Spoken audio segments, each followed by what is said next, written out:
Hi everyone, welcome back to more Snatcher on the Sega CD. So we are in Culture Sports category and we are reading about BioZoo. Let's see what that is.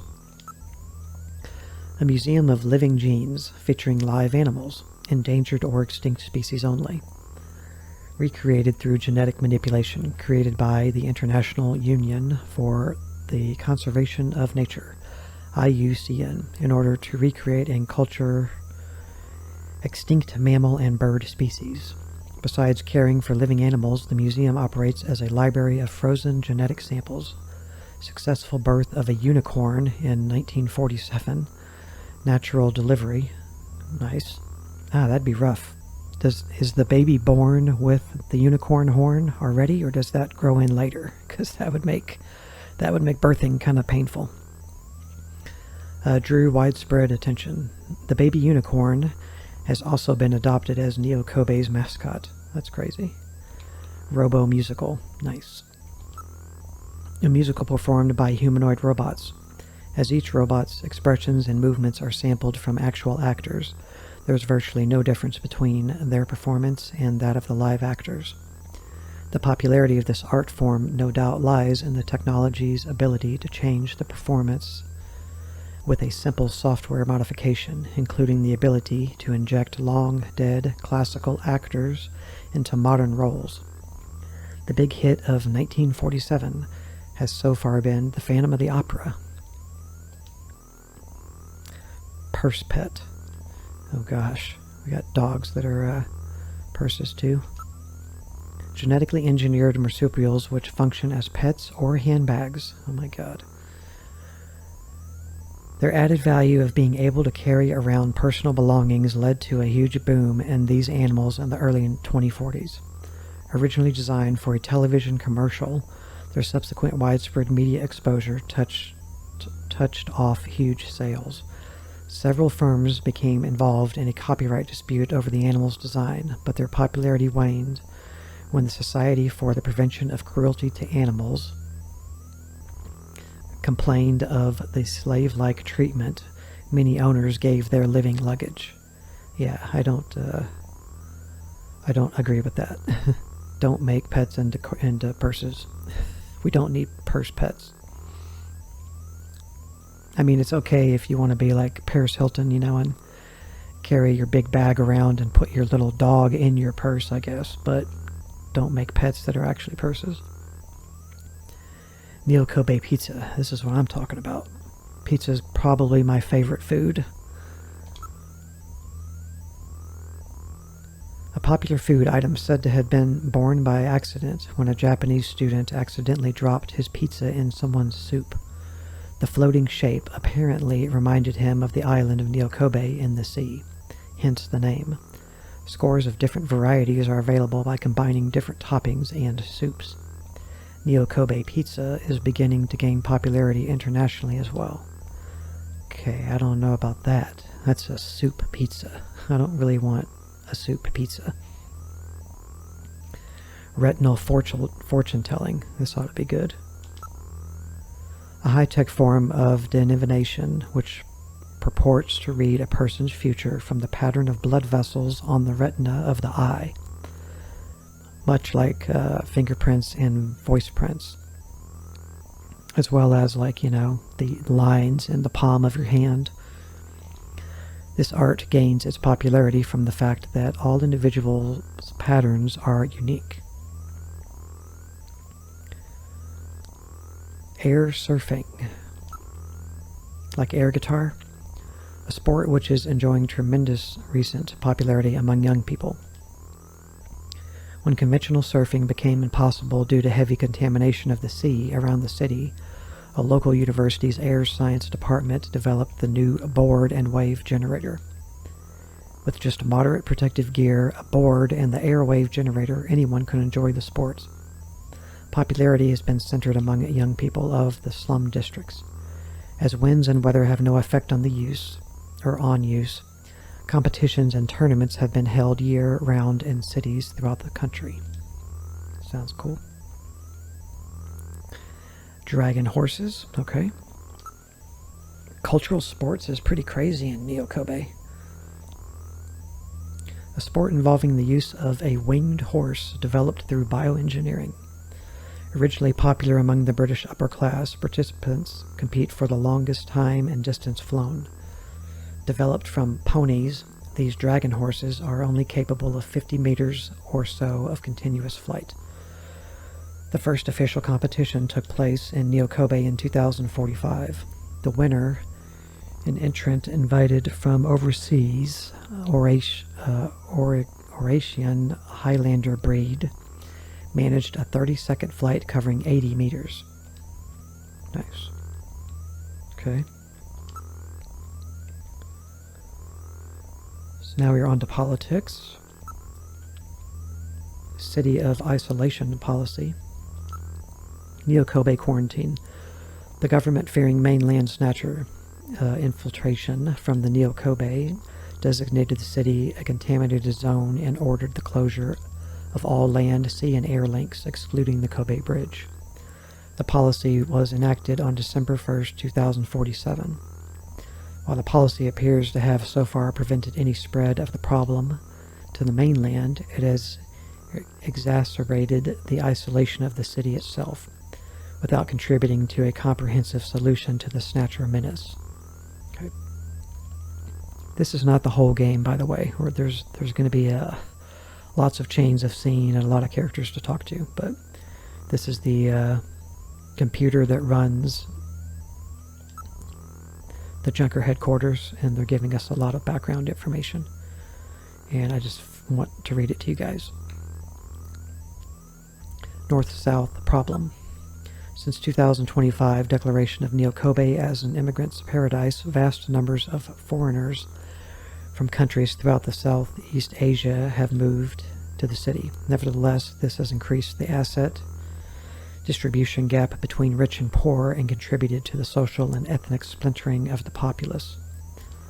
The problem is best illustrated by the concentration of relatively wealthy, long-time residents in the city's northern zones versus the relatively poor, mainly immigrant population centered in the city's newly reclaimed southern regions. The trend was spurred by the catastrophe, which created vast waves of new immigrants who developed this underground society, effectively splintering the city into two distinct groups or cultures, that of the north and the south. Okay. Freeman. Individuals who have managed to erase all record of their own existence from public and private databases and live without fixed residence, also known as freemen. Not to be confused with homeless, who have been forced into their condition by economic misfortune. In modern information-controlled society, the lack of computer records on any given individuals is tantamount to that individual's non-existence. The recent increase in their numbers have begun to contribute to crime and labor difficulties in the city. Many of the individuals who choose this lifestyle are former workers in computer-related and data management industries. Their presence underscores one of the major shortcomings of society's current dependence on centralized data control and management. Most of these individuals live in regions of the city which are not municipal data administration districts, or in the old tunnels of the abandoned tube liner system. Immigrant problem. The catastrophe created vast quantities of Eurasian refugees who spread throughout the world, creating a massive global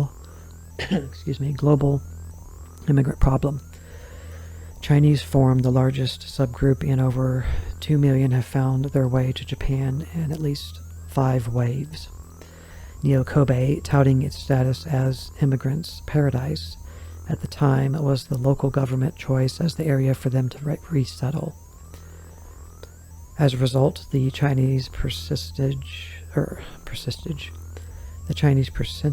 of the population grew to become second only to Japanese, but the majority of these individuals have ended up living in the slum districts of the city's southern regions.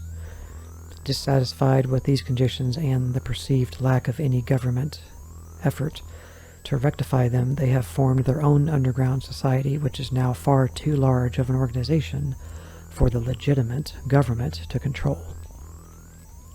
Right. Outer districts. New Kobe can be divided into 2 district areas, the regions where satellite and fiber optic cable networks are used to manage all forms of data, the so-called municipal data administration districts, and the mainly slum regions which are not under such control and oversight. Individuals who cannot get personal guarantees or identification and valuable concentrate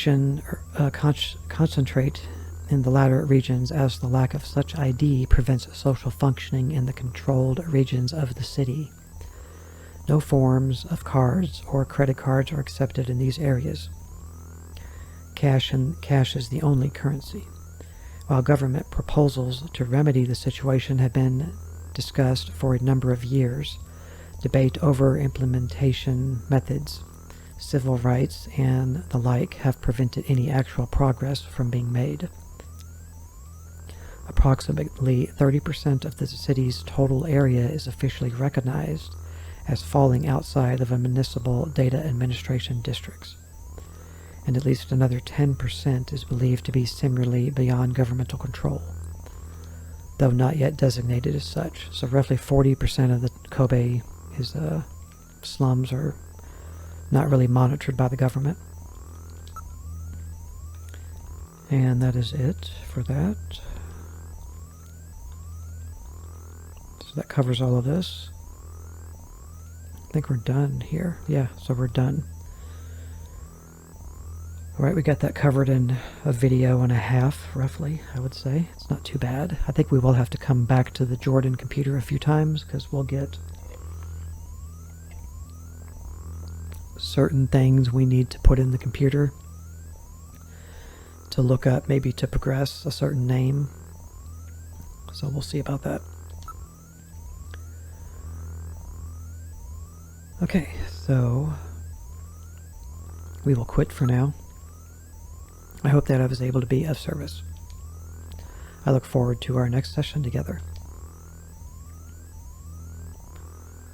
Okay.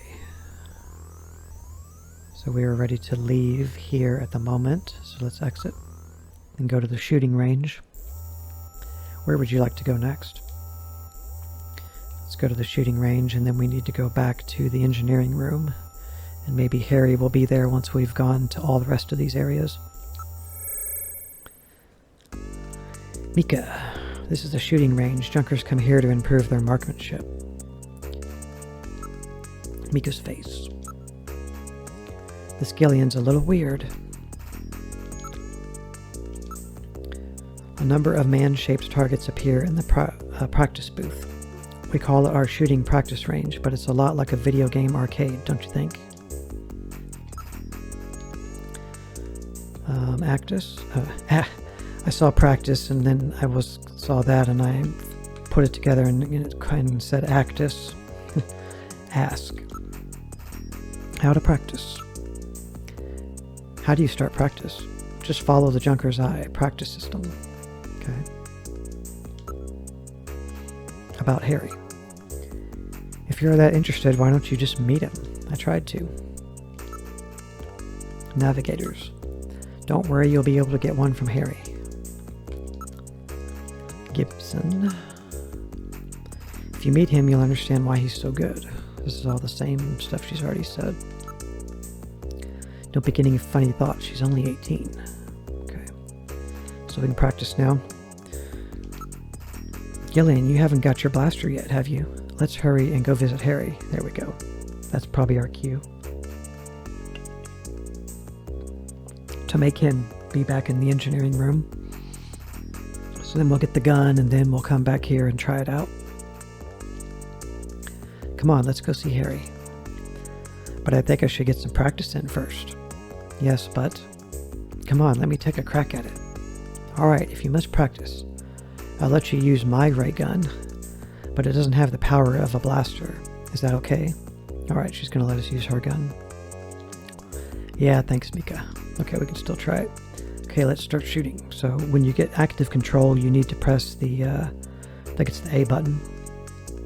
And that will, you won't see the gun on the screen, but you'll get a reticle. And you can move the reticle in 8 directions. Up, down, left, right, diagonal left, up, diagonal right, diagonal up, left, diagonal up, right, 8 directions. And you'll have to move it and hold it. If you let go, I think the cursor, the reticle will just go center. So make sure you keep holding, I believe, the direction you want to be shooting. You'll see. If you press A button, you can draw your blaster. Press C to fire. You can put your blaster away by pressing the A button again. Okay, are you ready? Remember, shoot only Snatchers. Be careful, you don't hit any civilians. The red gauge on the left shows the number of targets to appear. The yellow gauge on the right shows the number of hits. You can do this over and over. I'll start it on introductory level. Okay, let's whip it out. Good luck. Okay. Snatchers. I have to get used to this again. Don't hit people. This could be tricky. I am using a different controller than when I first played this game. And you do have to hold, otherwise the cursor... Oops, shot guy. The cursor will recenter.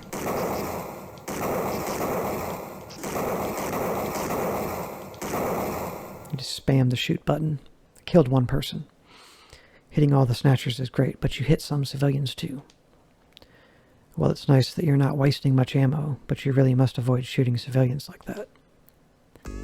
Come on, let's go see Harry. Alright.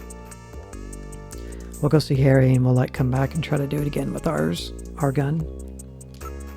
That's basically how you shoot. Now all we need to do is find Harry. Okay, engineering. Harry's got to be back by now. I don't know, he's quite the freewheeling type. There he is. Oh good, Harry's back. Great to meet you. You're Gillian Seed, right? Haven't we met somewhere before? No, I don't believe so. Really? Well, I guess I must be imagining things. Okay. So let's look around.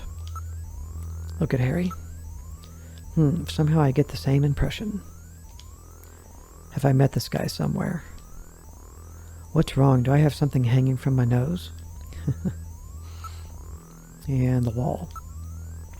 There's a poster and a photograph on the wall. Okay, look at the poster. This looks like a poster from the late 20th century. What, you know who she is? You've got good taste for a youngster. Photo. It's the picture that was on the wall. It's a photograph of a small boy. That's a picture of me as a kid. It's my only memory of my childhood. Okay. Investigate Harry. Those are odd work clothes. Let me take a look at those. Hey, what are you doing? Stop it.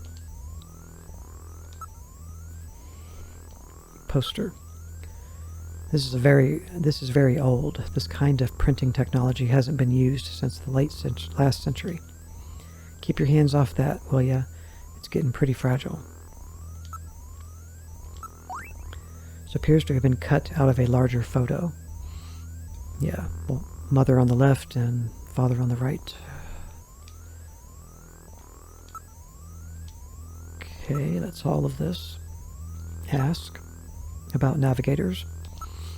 I know. All right, allow me to introduce the Navigator, which I designed especially for you.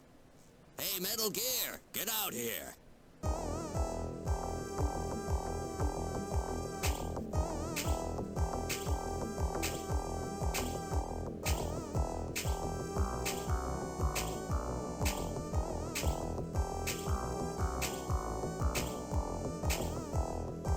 Metal, introduce yourself. Yes, sir. Pleased to meet you, Gillian. I am Metal Gear Mach 2. I am programmed to be your personal assistant. Metal Gear? That's a pretty weird name. Oh, he's cute. Thank you. I think he's turning red. I took his basic design and his name from the Metal Gear Menace of the late 20th century. But quite unlike that Metal Gear, this one was designed for peaceful purposes. Awesome. So that's our little navigator buddy. Don't quote me, but I think this might be the first game where Metal Gear is mentioned. Maybe I'm not right on that. I'm not sure. Like the original, talking about the original Snatcher on the Japanese computers. Okay. Let's keep going here. Look at Metal Gear. Looks like some kind of child's toy. A toy? It'd be interesting to see what kind of toys you had as a kid. Yeah, but he's kind of cute. Let's look at him again. Doesn't look like he'll be much help with a body like that. Gillian navigators are designed primarily for information processing support. It's not an attack unit. Okay. Let's investigate Metal Gear. Full bipedal motion system, huh? I don't want anything that's gonna slow me down. I wasn't built for running, but in case of emergency. Yeah, in case of emergency what? Carry me while you run, please. You can't be serious. Tell me you're not serious. Ask about Metal Gear. Navigators are designed from the start as a junker's investigative assistant. On-site detection, analysis, recording, communications, you name it. They're packed with features. And Metal Gear here is the latest model. What about an attack system? Don't they carry any weapons? Afraid not. They're unarmed. After all, the main idea behind a navigator is to assist in an investigation's data management. But they do have a save function. Just choose the Use Metal Gear command and then the Save command. You can record the exact status of your investigation that way. In the same way, you can use the Use Light command to help you when it's too dark to see. I told you they were nice to have around, didn't I? How about communications? Does he have some kind of radio? Yep, there's a video phone installed. A video phone? That's right. Just select Use Metal Gear and then use video phone to access it. In theory, you can use it anywhere, but you have to watch out for interference. Sometimes the signal just can't get through. Very cool. You'll get used to using him in no time once you're a full-fledged junker. Okay, about the blaster. Oh, that's right. Don't panic yourself. I got it right over here. This is your blaster, the official weapon of a junker. It's got full user feedback circuitry, adjusting itself to your reaction time. In other words, it's just as good as you are. What do you think? Here, see how she feels. It's unbelievably light. You bet it is. This ain't one of those ray guns the Army uses. She's put together with the latest carbon polymers and ceramics, not affected by heat one bit. And her ergonomic design optimizes both functionality and firepower. Well, what do you think, Gillian? I'll take it. Okay.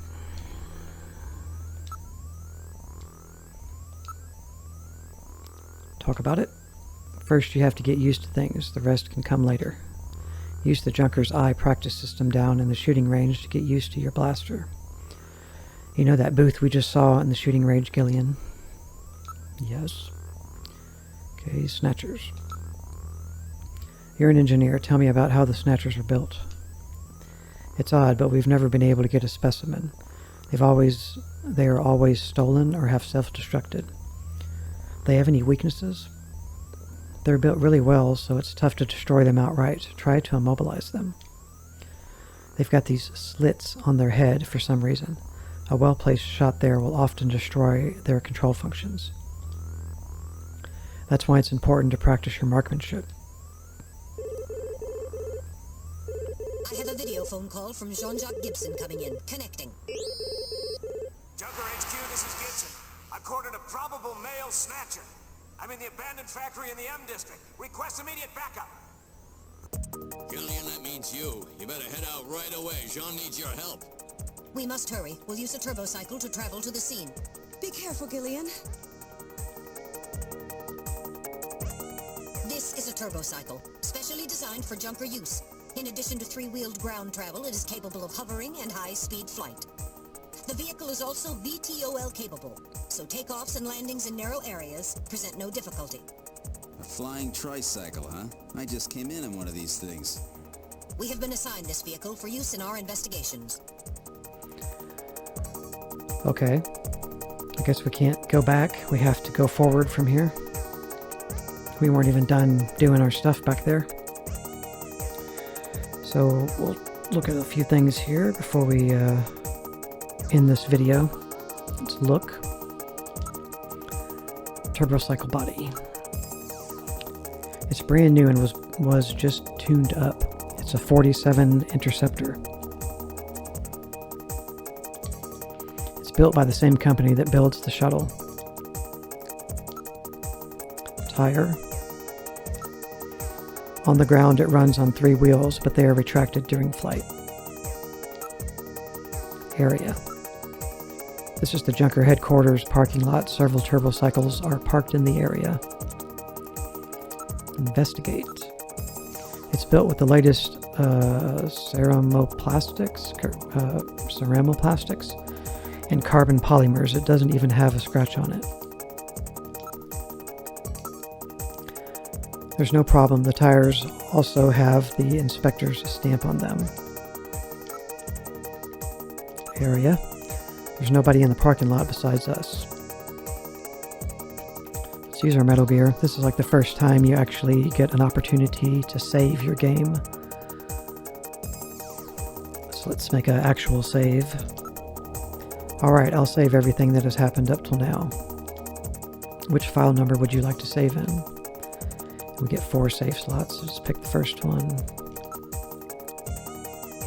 Save completed. Would you like to continue play? Continue the game. Alright, now returning to the investigation. Make a quick save. Okay, so we can use this thing called a video phone. We've got no time for that, Gillian. I can't use it yet. We'll have to use it later. There's numbers that we'll be able to call, and there's some secret messages we can get by calling certain numbers. So yeah, for right now, we will actually stop this video right here. And in the next video, we'll enter the turbo cycle and try to head off to this location. I think that was Gibson calling us, and he wants us to head to an abandoned factory or building. He needs some help. So we will do that in the next video. Thank you very much for watching, and I'll see you there. Bye.